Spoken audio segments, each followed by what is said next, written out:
The morning sun rose gently over Makola town, lighting the busy market that was already alive with sounds and colors. Traders shouted prices, children ran through narrow paths, and the smell of roasted corn mixed with the scent of fresh fruits and spices.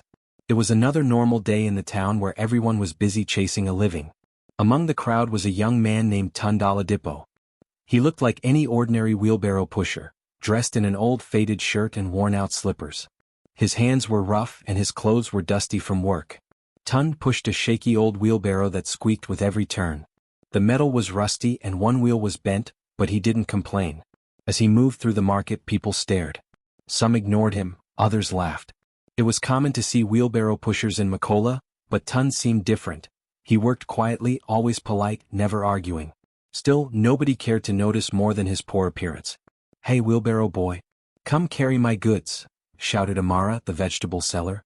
She was a strong woman with loud laughter that filled the market. "Be fasto. Don't waste my time." Tund nodded quickly and hurried to help her. He lifted her heavy baskets of tomatoes and peppers without a word. When they reached her stall, she threw a few coins at him without even looking. "That's your money," she said. Tund picked up the coins and smiled. "Thank you, Ma," he said softly. But Amara only laughed and turned to gossip with the other traders. As he walked away, two young boys pointed at him and giggled. "Look at his slippers," one said. "They're about to die." The other laughed so hard that his bag of groundnuts spilled on the floor. Still, Tund didn't react. He just kept walking, pushing his old wheelbarrow as if nothing in the world could bother him. He moved from one end of the market to another, helping anyone who called him. Some paid him fairly, others cheated him. A few even shouted at him for small mistakes. But he never argued or raised his voice. Behind his calm face, Tund was thinking. He looked at the market people, the proud traders, the loud buyers, the children who ran without care, and he observed how they treated those who had little. What they didn't know was that he was not truly poor. Tundaladipo was a wealthy man, one of the youngest billionaires in the country. But money had never made him proud. He wanted to learn something deeper, how people behaved when they thought they were dealing with someone below them. He had left his company in the city for a short time and come to Makola in disguise. He wore old clothes, left his car behind, and decided to live like a poor man for a few weeks. Nobody recognized him here. To them, he was just another young man looking for daily bread. The market was full of different kinds of people. There was Mama Kemi, who sold smoked fish and always shouted at anyone who touched her goods without buying. There was Bello, the meat seller, who laughed loudly at his own jokes. There was Ngoha, who sold fabrics and believed she was better than everyone else because she spoke English with a foreign accent. And then there was Mama Ifioma, the kind old woman who sold yam and plantains near the corner. One hot afternoon, Tund stopped by Mama Ifioma's stall. She looked up and smiled warmly. "Ah, my son, you look tired," she said. "Come and rest small. The sun is wicked today." "Thank you, Ma," Tund replied. He sat on a small wooden stool beside her and wiped the sweat from his forehead. Mama Ifioma gave him a cup of water. "You work too hard," she said. "You remind me of my late husband. He used to say, 'There is no shame in labor.'" Tund smiled. "Yes, Ma. Work keeps the hands strong." "You are a good boy," she said kindly. "Don't let these people's laughter bother you. Some of them forget that God lifts the humble." Her words touched him. In all the noise of Makola, she was the only one who had spoken to him like a person and not a servant.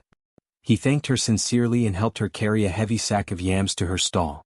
When he tried to refuse payment, she insisted. "Take it," she said. "Even if it's small, it's yours. You worked for it." Tund nodded and thanked her again before leaving. As the day went on, the market became busier. The sun was high and everyone was sweating. Tund pushed his wheelbarrow tirelessly. Some traders threw coins at him, some shouted rude words, and others made jokes about his clothes. But he stayed calm, helping old women cross the road, picking up fallen baskets and greeting everyone with respect. He noticed how quickly people judged him by his looks. Nobody asked his story. Nobody cared to know who he really was. To them, he was invisible, a poor worker meant to carry their loads and disappear quietly. Later that evening, as the market began to close, Tund sat under a mango tree near the gate. He watched as traders packed up their goods and went home. The laughter of the day echoed around him. He thought of Amara's loud voice, the boys teasing, and Mama Ifioma's gentle smile. He smiled to himself. "So this is how they see the poor," he murmured. "They laugh, they mock, and they forget that everyone has a story." A group of traders passed by, still gossiping about their day's sales. One of them, a young man named Chike, looked at Tund and said, "That wheelbarrow boy must be foolish. Every day he works like a donkey. He'll never escape poverty." Tund looked at him and simply said, "Maybe poverty is not what you think it is." Chike frowned. "What do you mean?" But Tund only smiled and went back to polishing the handle of his wheelbarrow. Chike shook his head and walked away. As night fell, the market lights flickered. Tund walked to the small room he had rented near the edge of town. It was simple, just a bed, a table, and a jug of water. He sat by the window and listened to the crickets singing outside. In his notebook, he wrote down his thoughts about what he had seen that day. "Many laugh at the poor," he wrote, "but few realize that dignity is not in money, it is in the heart. Those who mock others because of their clothes or jobs only show their emptiness." He closed the notebook and looked out the window. Tomorrow he would return to the market, still as a wheelbarrow pusher. Nobody would know that the same young man they mocked owned companies in 3 cities, or that his cars were parked in a mansion miles away. For now he wanted to learn, to see, and to test the hearts of people. The world was full of pride, but Tund believed that true greatness started with humility. He lay down on his bed, listening to the sounds of the night. Somewhere in the distance, a drumbeat played softly, reminding him of his purpose. The market would laugh again tomorrow, but Tund would still smile, because he knew something they didn't. They saw a poor wheelbarrow pusher. He knew he was a billionaire on a mission to understand the soul of humanity. And as he drifted off to sleep, he whispered to himself, "One day they will see." Every new day in Makola Market came with noise, sweat, and laughter, but not the kind of laughter that warms the heart. For Tund Oladipo, the laughter he heard was sharp, mocking, and often cruel. Each morning he pushed his old wheelbarrow into the market, hoping to earn a few coins. But the moment people saw him, their eyes filled with amusement. "There he is again," shouted Amara, the vegetable seller. "The king of wheelbarrows. Maybe today he'll push his way to the palace." The other traders laughed loudly, their voices echoing through the crowded stalls. Tund only smiled softly, pretending not to hear. He bent his head and continued working. Inside he was calm, but each word they threw at him sank deep into his heart. He was learning, watching, and listening, not as a poor laborer but as a man on a quiet mission. His hands grew rougher from the weight of goods he carried. Sometimes he moved baskets of oranges, sometimes sacks of rice, and other times crates of fish that smelled terrible under the sun.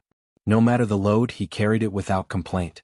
Yet still, people found a reason to mock him. "Ah, Tund," said Chike, the young meat seller, one hot afternoon, "why don't you find another job? You'll soon become part of that wheelbarrow." The people around laughed. Even the old men at the corner joined in, shaking their heads. Tund replied quietly, "Work is work, my brother. Every job has its own respect." But they didn't care to listen. They laughed louder, calling him Tund the Tire, and Oga Push Push. Some even refused to pay him after he helped them. One woman, Ngoha, who sold imported fabrics, once promised to pay him after he carried her heavy boxes from a truck to her shop. When they arrived, she looked at him and waved her hand. "You should be thankful I even let you touch my goods," she said, and turned away. Tund stood there, sweat dripping from his forehead, but he didn't argue. He simply nodded and walked away. Sometimes, when he sat alone under a tree to rest, he thought about the things he had seen. He wondered how easily people forgot kindness when they thought someone had nothing to offer them. He had met rich men who acted poor and poor men who acted like kings. Makola Market was full of lessons, and Tund was learning them all. Still, amid all the laughter and mockery, there was one person who treated him like a human being, Mama Ifeoma. Her stall stood near the end of the market, shaded by an old mango tree. She was not rich, but she had a big heart. Her stall always smelled of roasted plantains and freshly peeled yam. Whenever Tund passed by, she would call him with her warm voice. "Tund, my son, come and rest small," she would say. He would sit beside her and drink the cool water she offered in a metal cup. The water tasted better than anything money could buy because it came with kindness. "Thank you, Ma," he would say. She would nod and smile. "My son, don't let their words hurt you. You see, in this life people fear poverty more than anything. They mock what they don't understand. But remember this, hard work is never shameful. The earth blesses humble hands." Those words stayed with Tund. He repeated them to himself whenever the mockery grew too loud. One afternoon, after carrying heavy yams for Mama Ifeoma, she handed him a few notes. "Take this," she said. He tried to refuse. "Mama, you already gave me food." She shook her head firmly. "And you gave me your strength. Don't ever think your work is small. Every honest man deserves his pay." Tund bowed his head slightly and accepted it. God bless you, Ma. God bless you more, my son, she replied with a smile that reached her eyes. Meanwhile, others continued to laugh. Some traders even warned her. Mama Ifioma, you like that boy too much. He will just eat your food and run away. She laughed softly. Let him eat. At least he works with his hands, not with lies. That day Tund realized how rare good hearts were. The market was full of people chasing profit, but Mama Ifioma was different. She chased peace. As days passed, the teasing became worse. The traders now had a game. They would call Tund, make him carry their goods halfway, and then pretend to argue about the price. Sometimes they gave him half of what they promised, sometimes nothing. They said it was just a joke. He would smile politely, but when he turned away, his chest felt heavy. Still, he refused to lose patience. He knew anger only closed the ears of those who needed to learn. One day, while pushing a heavy basket of cassava through the market, he stumbled and the load spilled to the ground. People around clapped and laughed. See him, someone shouted. The mighty billionaire of wheelbarrows has fallen. Even children joined the laughter. Tund looked at the mess, the dust, the scattered cassava, and then slowly began to pick each piece up. He didn't shout. He didn't scold. He just worked quietly while they laughed. An old man sitting nearby watched the scene. When Tund finished, the man called him over. My boy, he said gently, you have a calm spirit. The world is full of noise, but peace sits with those who stay quiet. Tund smiled. Thank you, sir. The man nodded. Don't stop what you're doing. People will see one day.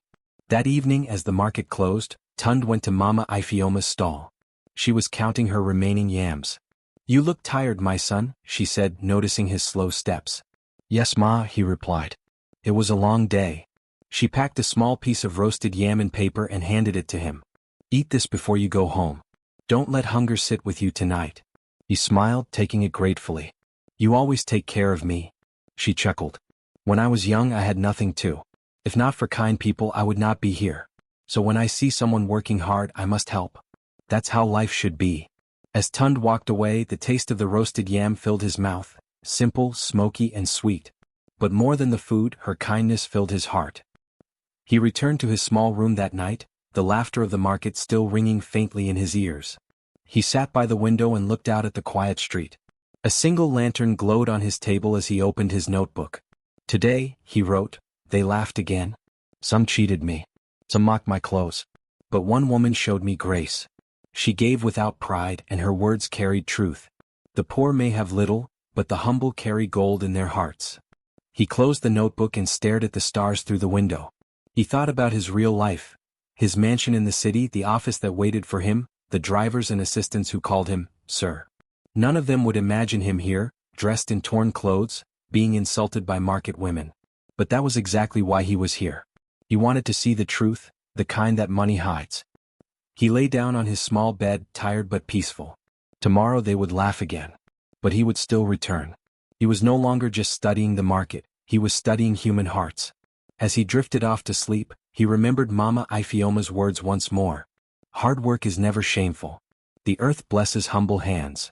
He smiled in the darkness. Yes, he whispered to himself, one day they will understand.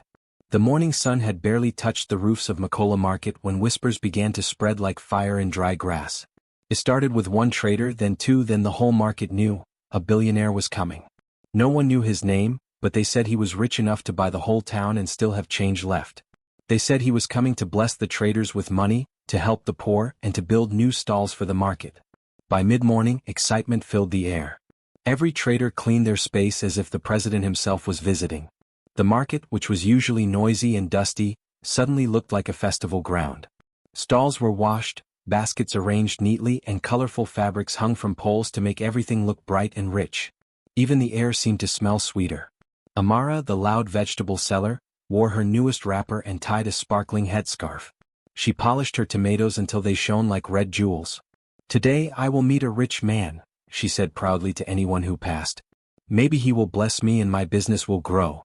Bello, the meat seller, was not left out.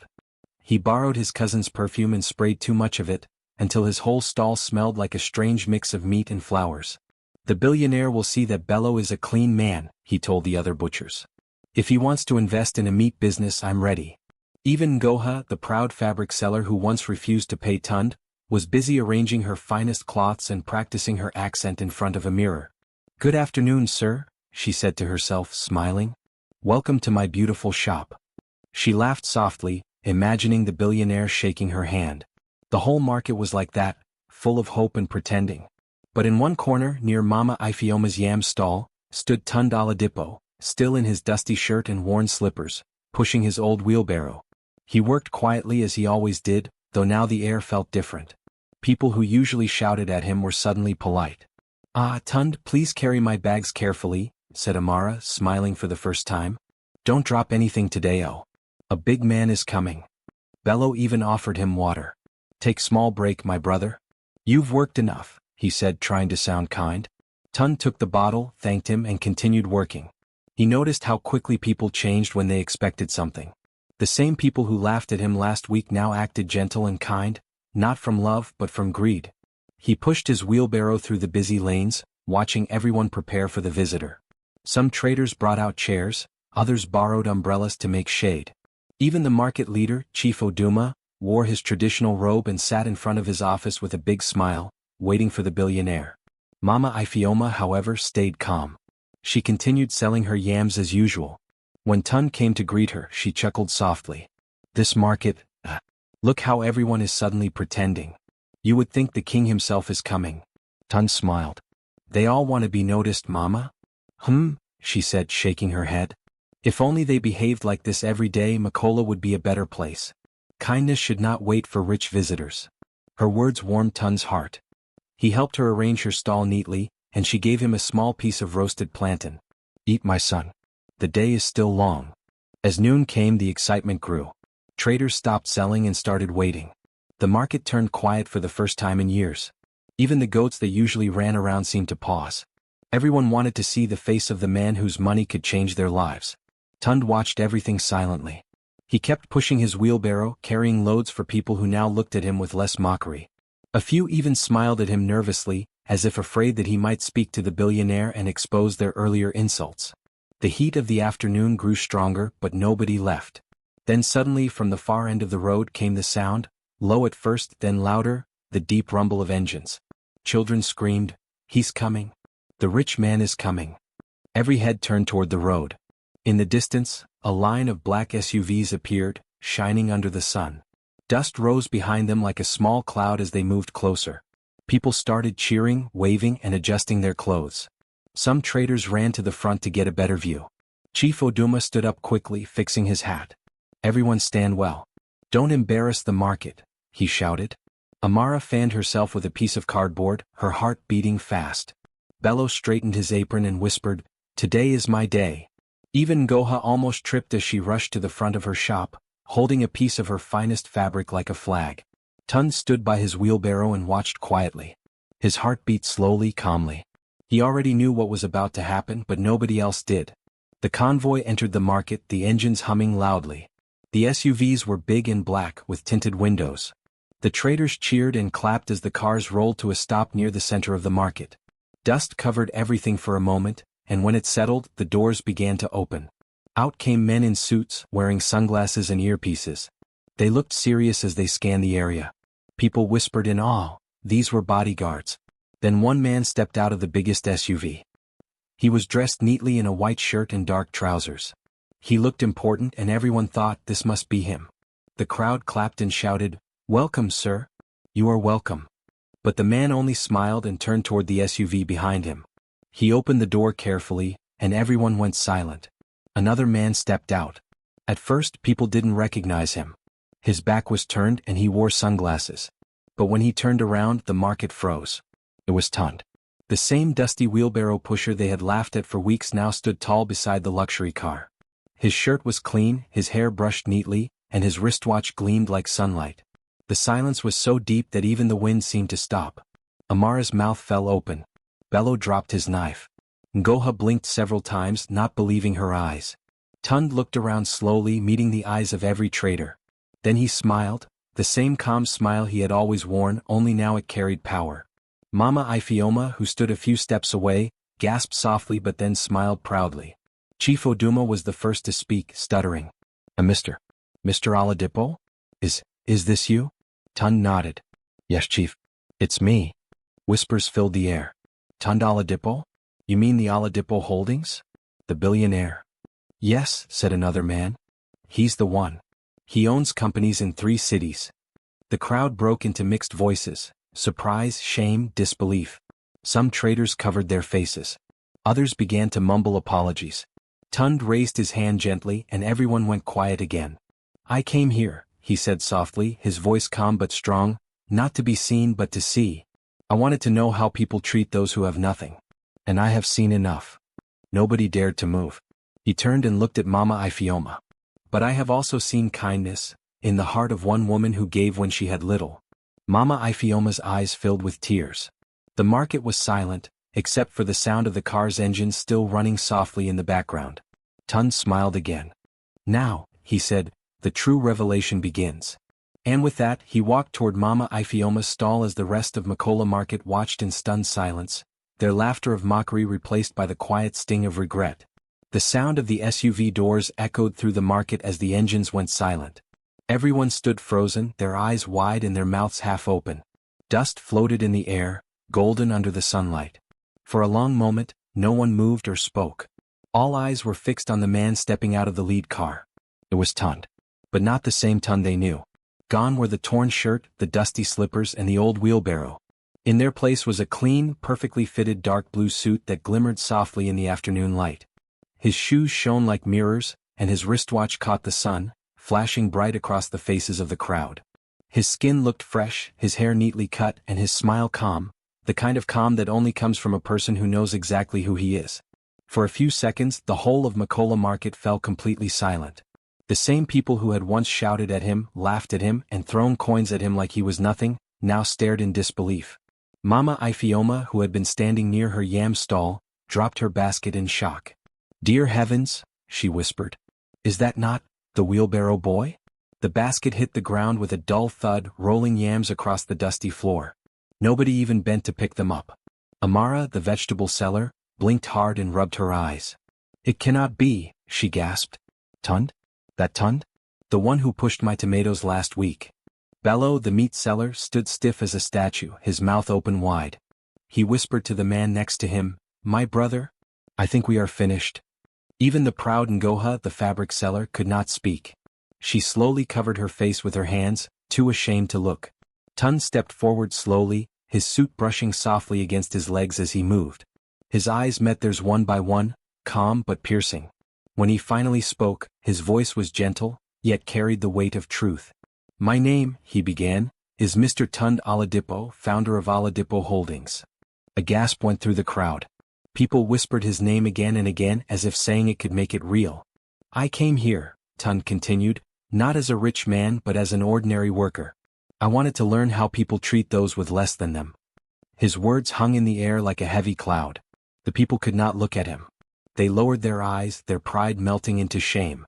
I carried your goods, he said, looking at Amara. You laughed and called me names. Amara began to tremble. Sir. I didn't know, she stammered. Tund turned his eyes to Bello. You mocked me too. Bello swallowed hard, his voice barely a whisper. Forgive me, sir. I was foolish. Then he turned toward Ngoha, whose face was pale. And you, he said softly, you refused to pay me for the work I did. Ngoha nodded quickly, her voice shaking. Please, sir, I'm sorry. I didn't know who you were. Tund smiled slightly, but there was sadness in his eyes. That's the point, he said. You didn't know, and yet you chose to treat me badly. You didn't see a person, you saw only my clothes. A deep silence filled the market. Even the wind seemed to stop blowing. The traders who had once laughed so freely now stood like children caught in a lie. But not everyone felt shame. From the back of the crowd, Mama Ifioma slowly walked forward, her wrapper brushing the ground. Her eyes were still wide, but her face carried warmth instead of fear. Tund, she said softly. It's really you. He smiled at her, a real smile this time, gentle and full of gratitude. Yes, Mama, he said. It's me. Tears filled her eyes. You came here like this? To work like one of us? He nodded. Yes, Mama. I wanted to understand life from the ground. To see how people live, how they treat one another. Mama Ifioma nodded slowly, her lips trembling. And what did you see, my son? Tund looked around the market. Everywhere he turned, people lowered their heads, too ashamed to meet his gaze. He sighed softly. I saw pride, he said. I saw how quickly people forget kindness when they think someone is poor. I saw how laughter can cut deeper than a knife. No one spoke. The only sound was the soft hum of the SUVs and the faint cry of a distant hawker who had not yet heard the news. Then Tun's tone softened. But I also saw something good, he said, turning back to Mama Ifioma. I saw kindness. Yours. The crowd looked at her. Mama Ifioma tried to speak, but her voice cracked. I only did what any mother would do, she whispered. Tun shook his head gently. No, Mama. You did what many refused to do. You gave me food when I was hungry. You paid me fairly when others cheated me. You spoke to me like a person. That is true wealth. The traders shifted uncomfortably. Amara began to cry quietly. Bello wiped his face with the back of his hand. Ngoha pressed her hands together and whispered prayers under her breath.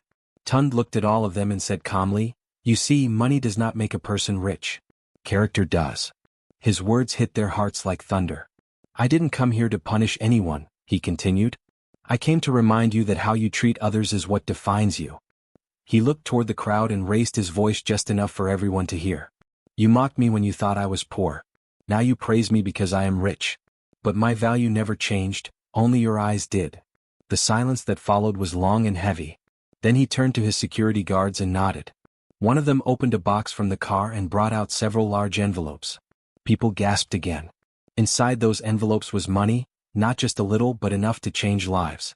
Tund walked straight to Mama Ifioma and handed one of the envelopes to her. This is for you, Mama, he said. Use it to grow your business and to help others the way you helped me. Tears streamed down her cheeks. She fell to her knees and lifted her hands to the sky. God bless you, my son, she said between sobs. Tund helped her stand.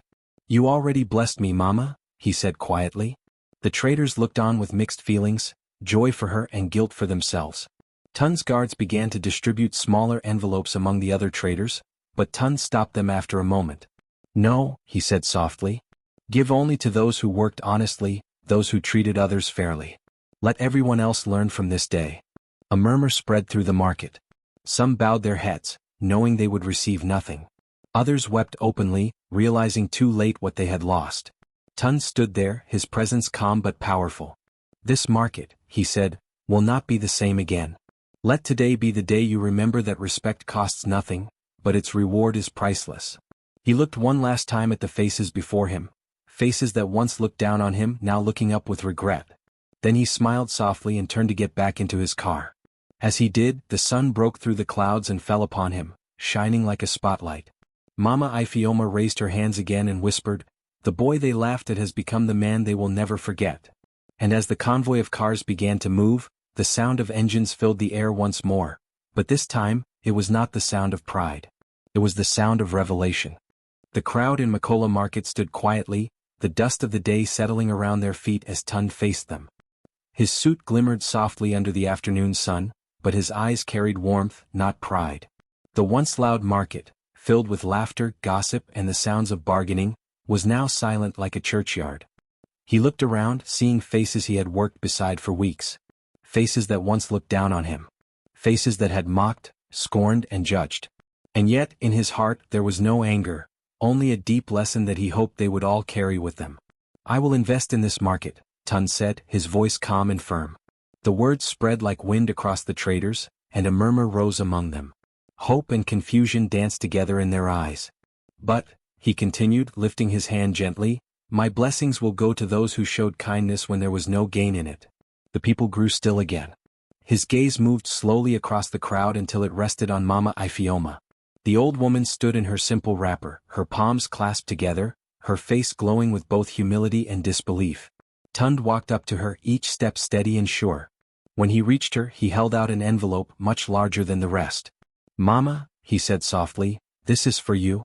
Her lips trembled. For me? She asked, almost in a whisper. Yes, he said. For the woman who gave me water when I was thirsty. For the one who reminded me that hard work is never shameful. Mama Ifioma took the envelope with shaking hands, tears already filling her eyes. She pressed it to her chest, overwhelmed. May the heavens bless you, my son, she said through her tears. May your kindness never run dry. The crowd watched in silence, their hearts heavy with regret and admiration. Amara, the vegetable seller who once mocked him the loudest, wiped her eyes. She wished she could go back, take back her cruel words, and show the kindness she now realized mattered most. Bello, the butcher, looked down at his hands, ashamed of how he had once tossed coins at Tund without care. Even Goha, the proud fabric seller, stood trembling, her pride gone, replaced with quiet sorrow. Tund turned to them. His eyes were not angry, they were gentle, but they carried the weight of truth. "Do you know why I came here like this?" he asked. "Why I pushed a wheelbarrow through this market?" No one spoke. The only sound was the soft flapping of a cloth sign above a nearby stall. "I came," he said, "to see people's hearts. To see how they would treat someone who looked like he had nothing. Because a man's true worth is not in his clothes or his car, but in how he treats others." He paused, letting his words sink in. "True wealth," he continued, "is not in gold or fine clothes. It lives in the heart that treats others with respect." The crowd listened, their faces wet with tears. His words carried no hate, only wisdom. "You all saw me as a poor man," Tund said.